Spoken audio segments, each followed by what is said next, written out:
You are an employee of Nebo School District, but guess what? You are also a private citizen, which means you have the same fundamental civic responsibilities and privileges as other citizens.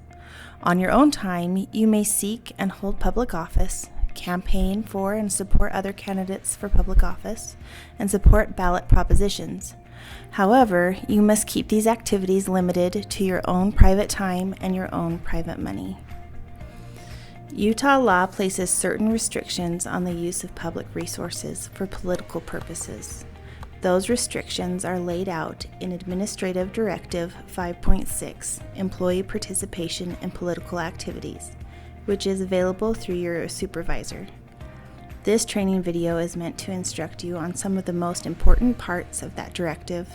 First, it is important to know that before seeking public office, you should notify your supervisor as to what office you are seeking and whether that public office may interfere with your ability to perform your job with Nebo School District.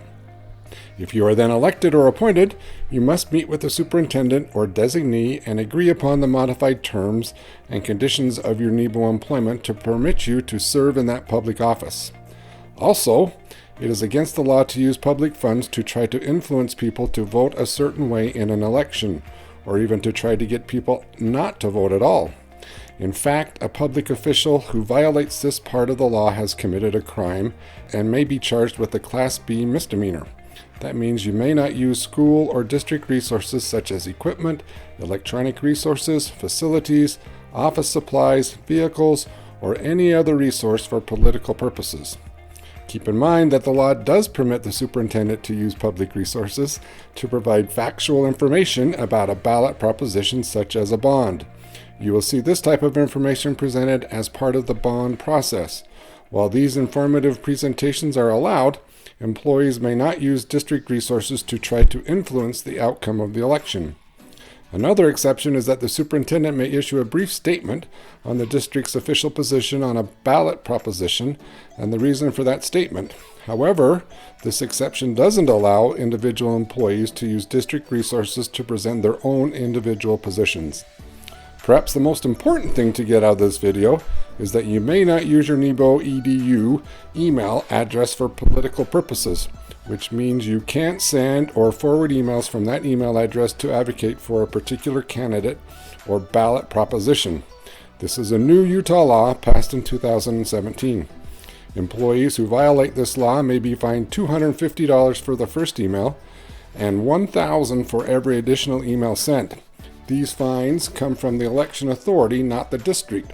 Since the new law has gone into effect, some school employees in other districts, including at least one principal, have already been fined. In addition, district buildings and grounds may not be used for political advertising except for when used in accordance with a facility use agreement. Also, employees may not use or provide photos or videos of students on school or district property for political purposes, and employees may not use school or district logos for political purposes. Employees must remain neutral in their official capacity, especially as they interact with students. Please exercise extreme diligence in separating personal political views from your official district duties, especially while on the job. As a private citizen, you have a First Amendment right to freedom of speech on your own time, using your own resources, and when speaking on a matter of public concern. However, when you're on the clock or using district resources, that freedom is limited.